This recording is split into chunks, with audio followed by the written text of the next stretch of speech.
The Sherman Players presents The 12 Days of Christmas Carol, an audio production of Charles Dickens' A Christmas Carol, starring Matt Austin, Dean Alexander, Jody Bayer, Noel Desiato, Michael Wright, and Desirae Kelley. Part 10, read by Desirae Kelley. The final spirit arrives to show Scrooge how little he was cared for in life, and how better off life was for those without him.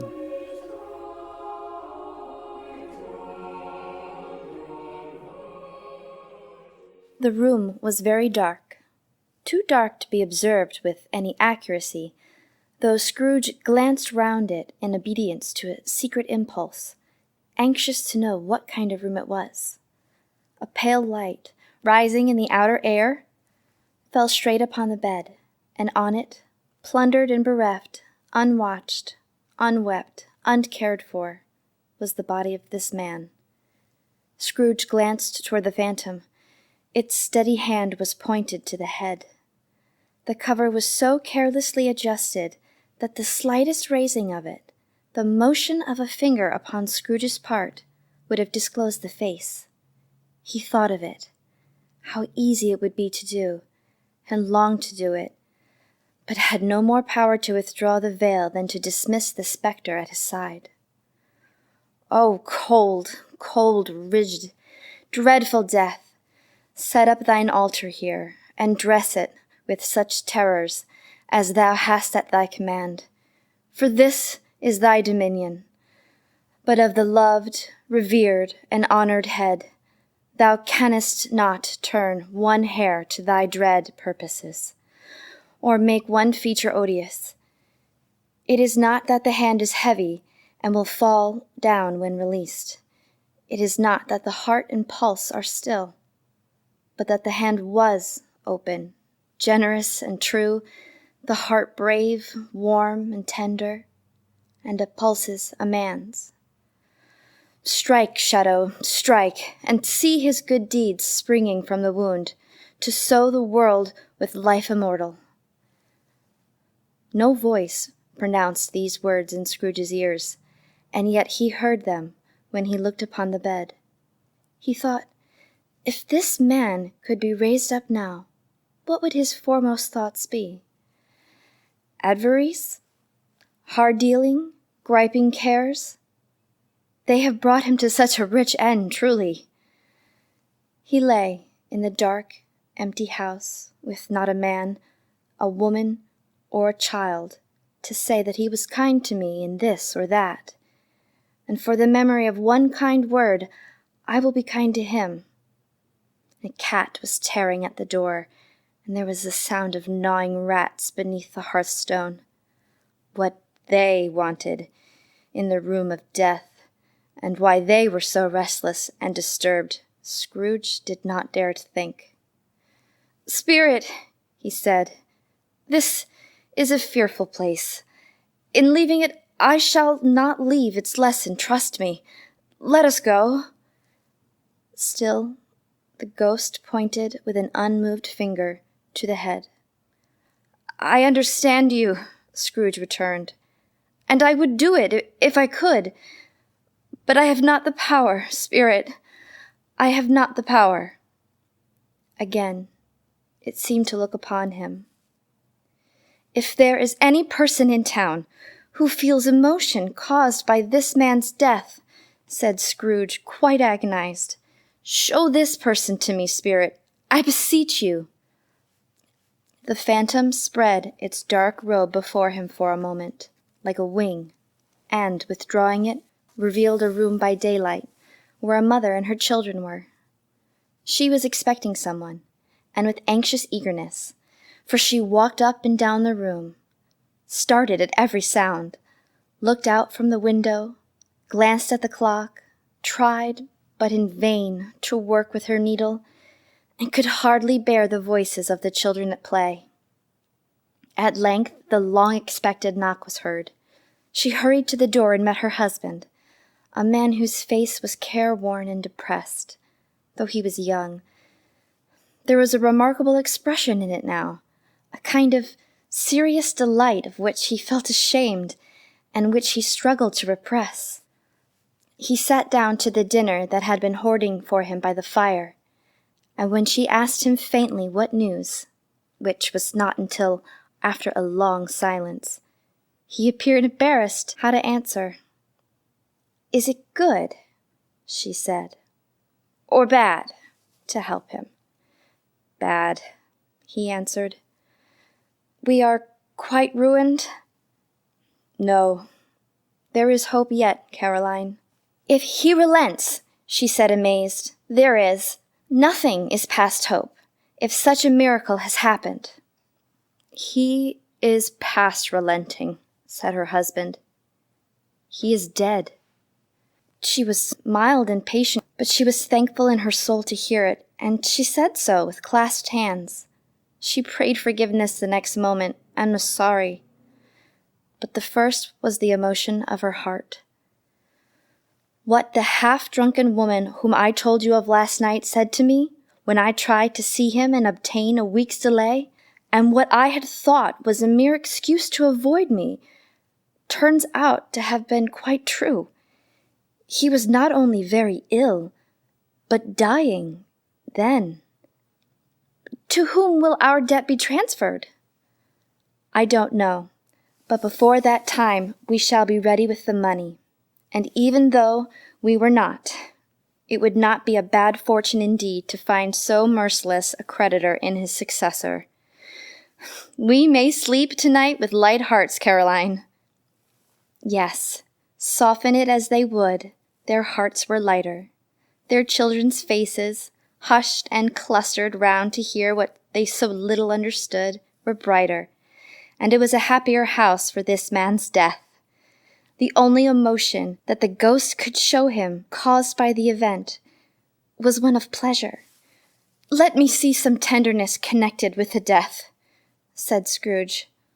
"Or that dark chamber spirit which we left just now will be forever present to me." The ghost conducted him through several streets familiar to his feet, and as they went along, Scrooge looked here and there to find himself, but nowhere was he to be seen. They entered poor Bob Cratchit's house, the dwelling he had visited before, and found the mother and the children seated around the fire. Quiet. Very quiet. The noisy little Cratchits were as still as statues in one corner, and sat looking up at Peter, who had a book before him. The mother and her daughters were engaged in sewing, but surely they were very quiet. "And he took a child and set him in the midst of them." Where had Scrooge heard those words? He had not dreamed them. The boy must have read them out, as he and the spirit crossed the threshold. Why did he not go on? The mother laid her work upon the table and put her hand up to her face. "The colors hurt my eyes," she said. "The color. Oh, poor Tiny Tim." "They're better now, again," said Cratchit's wife. "It makes them weak by candlelight, and I wouldn't show weak eyes to your father when he comes home, not for the world. It must be near his time." "Past it, rather," Peter answered, shutting up his book. "But I think he has walked a little slower than he used to these last few evenings, Mother." They were very quiet again. At last she said, and in a steady, cheerful voice that only faltered once, I have known him to walk with Tiny Tim upon his shoulder very fast indeed." "And so have I," cried Peter. "Often." "And so have I," exclaimed another. So had all. "But he was very light to carry," she resumed, intent upon her work. "And his father loved him so, that it was no trouble. And there is your father at the door." She hurried out to meet him, and little Bob in his comforter, he had need of it, poor fellow, came in. His tea was ready for him on the hob, and they all tried who should help him to it most. Then the two young Cratchits got upon his knees and laid each child a little cheek against his face, as if they said, "Don't mind it, father, don't be grieved." Bob was very cheerful with them, and spoke pleasantly to his family. He looked at the work upon the table, praised the industry and the speed of Mrs. Cratchit and the girls.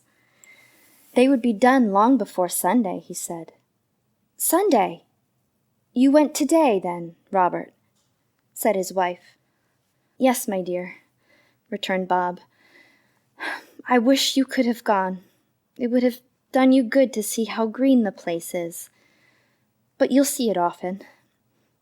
I promised him that I would walk there on a Sunday. My little child," cried Bob. My little child." He broke down all at once. He couldn't help it.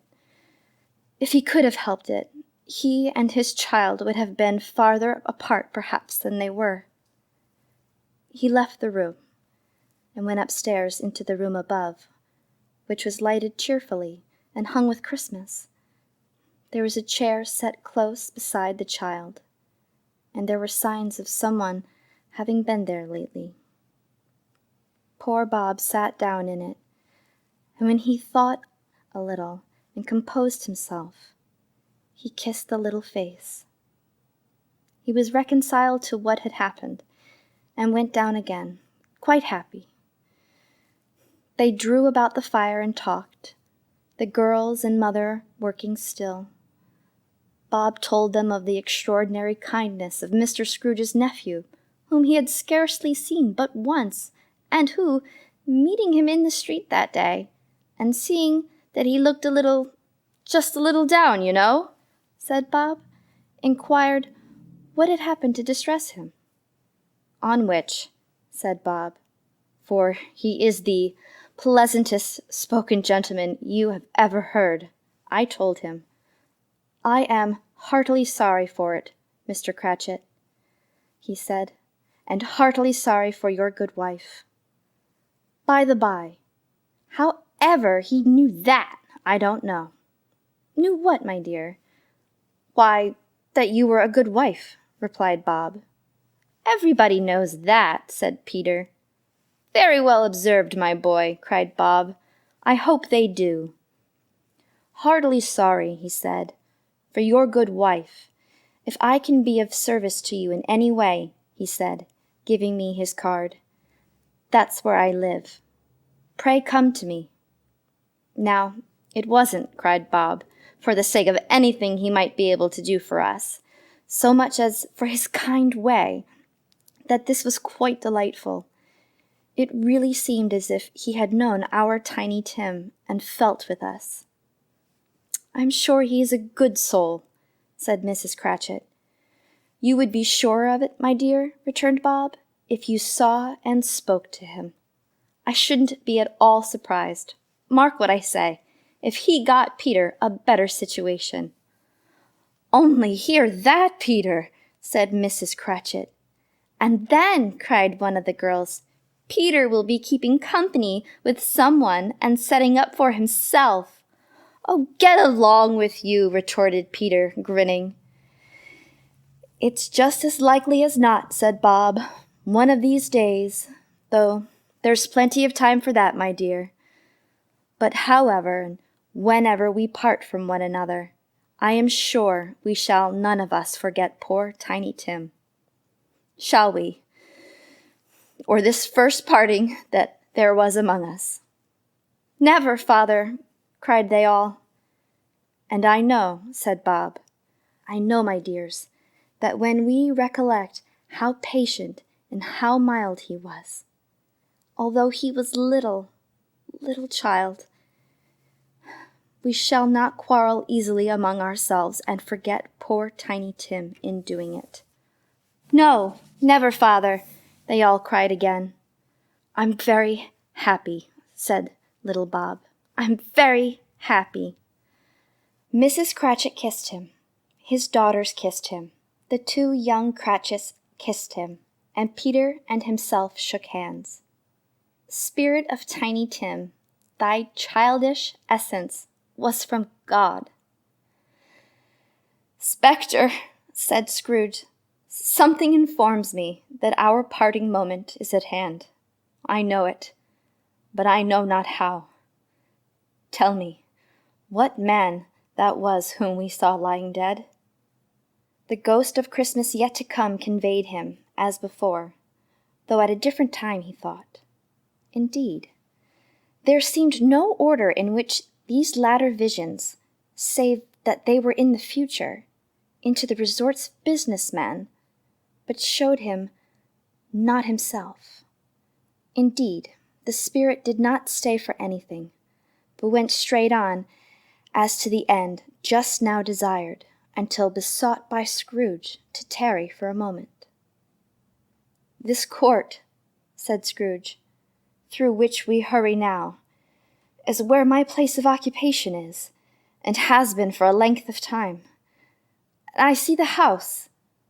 Let me behold what I shall be in the days to come." The spirit stopped. The hand was pointed elsewhere. "The house is yonder," Scrooge exclaimed. "Why do you point away?"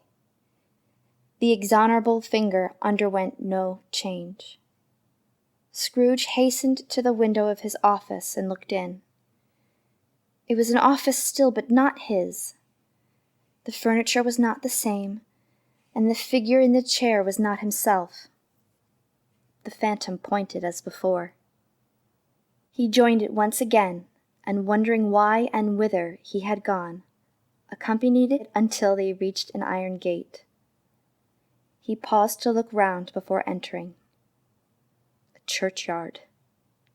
Here, then, the wretched man whose name he had now to learn lay beneath the ground.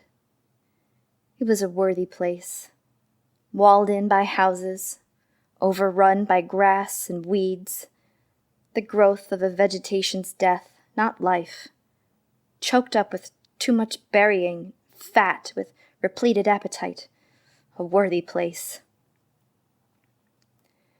The spirit stood among the graves and pointed down to one. He advanced towards it trembling. The phantom was exactly as it had been, but he dreaded that he saw new meaning in its solemn shape. "Before I draw nearer to that stone to which you point," said Scrooge, "answer me one question. Are these the shadows of the things that will be, or are they shadows of things that may be only?"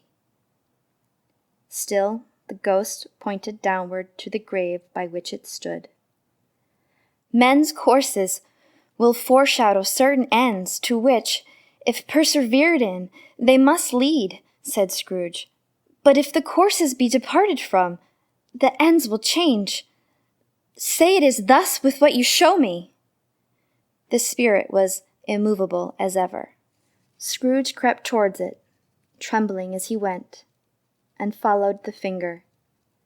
Read upon the stone of the neglected grave was his own name, Ebenezer Scrooge. The 12 Days of Christmas Carol is a Sherman Plays production. Links by Barbara Bock. Recorded by Gary Blue and produced by Matt Austin and Steve Stott. If you enjoyed this production and would like to support us, please consider making a tax-deductible donation on our website, shermanplays.org. Thank you.